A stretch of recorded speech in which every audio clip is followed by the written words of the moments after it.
A perspectiva para o ouro, olha, acabou de mudar. Depois que saíram os dados econômicos bem importantes, uma nova análise está apontando para uma alta. E é exatamente isso que a gente vai destrinchar aqui. O que está por trás dessa nova visão? E a análise já vai direto ao ponto, logo de cara. A conclusão principal é essa aí. O cenário para uma alta do ouro ficou bem mais favorável. Essa é a ideia central que a gente vai explorar agora. Então, o nosso roteiro é esse aqui, bem simples. Primeiro, a gente passa pela conclusão principal. Depois, vamos entender os fatores macro que estão ajudando.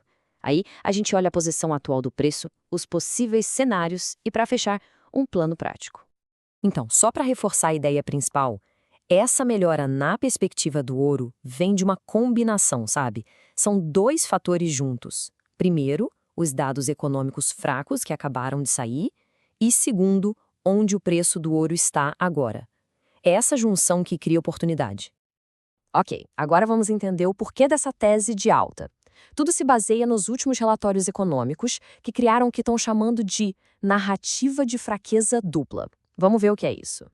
A primeira peça do quebra-cabeça é o relatório de emprego ADP. Ele veio bem mais fraco do que o mercado esperava, sabe? E isso é um sinal clássico de que o mercado de trabalho, que é um pilar da economia, está começando a desacelerar. E para reforçar ainda mais esse sinal, veio a segunda peça, o índice PMI, que basicamente mede a saúde da indústria. Ele também mostrou fraqueza. Então, quando a gente junta os dois, eles pintam um quadro bem consistente de desaceleração. E aí que entra essa tal narrativa de fraqueza dupla. Não é só um dado fraco isolado, né? São dois indicadores importantes, ao mesmo tempo, apontando para a mesma direção. E o que isso causa? Pressiona o Banco Central americano a pensar em cortar os juros mais cedo. E, historicamente, juros mais baixos funcionam como um verdadeiro combustível para o ouro.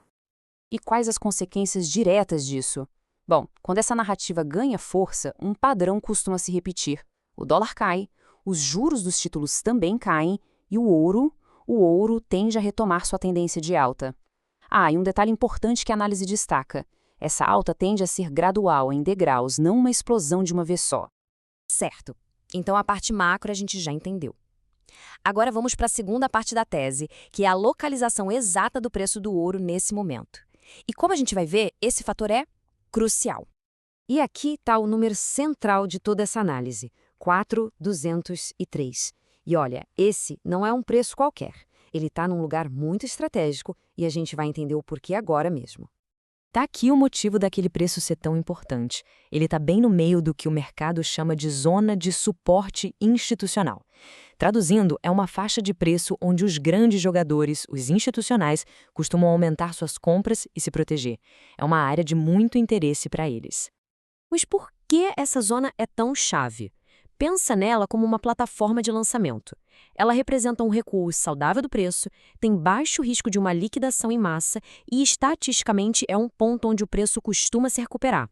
É nessa região que os grandes dealers e os fundos que seguem tendências aproveitam para reforçar suas posições de compra. Ok, então a gente tem o cenário macro a favor e o preço num lugar super estratégico. Com isso em mãos, vamos para a parte mais prática. Quais são os cenários mais prováveis para o ouro a partir de agora? E a análise coloca as probabilidades na mesa, bem claras. O cenário de alta, com 60%, é o mais provável. Faz todo sentido, dadas as condições. Depois vem a consolidação, ou seja, o preço andar de lado, com 25%. E um cenário de queda é visto como bem menos provável, com apenas 15%. Tá, mas o que precisa acontecer para esse cenário de alta se confirmar, né? Basicamente, as condições são: o dólar não pode ganhar força e os juros dos títulos americanos precisam continuar caindo. Já o cenário de baixa, que é menos provável, só seria ativado se acontecesse uma reviravolta completa, com o mercado simplesmente ignorando os dados fracos e o dólar subindo com tudo. E dentro desse cenário mais provável, a análise traça um mapa, um caminho passo a passo. O preço primeiro buscaria testar o nível de 4.226, para depois tentar romper os 4.266. O próximo alvo seria o 4.301, e a partir daí o preço iria subindo degrau por degrau. É um caminho bom claro da jornada que o preço pode fazer. E agora a gente chega na parte final, a mais direta ao ponto, o checklist operacional. Beleza, com toda essa informação na mão, como isso se traduz num plano prático? Esse checklist aqui resume tudo de forma muito prática. A zona ideal de entrada é aquela faixa de suporte que a gente já falou. As confirmações para ficar de olho são a queda do dólar e dos juros e um sinalzinho técnico no gráfico. E a partir daí, os alvos estão todos definidos, em etapas, até chegar num alvo máximo. Para fechar, a mensagem central é essa. A balança do risco-retorno claramente pendeu para o lado da alta.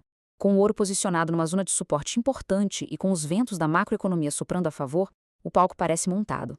A grande questão que fica no ar é: será que a gente está prestes a ver o início de uma nova pernada de alta?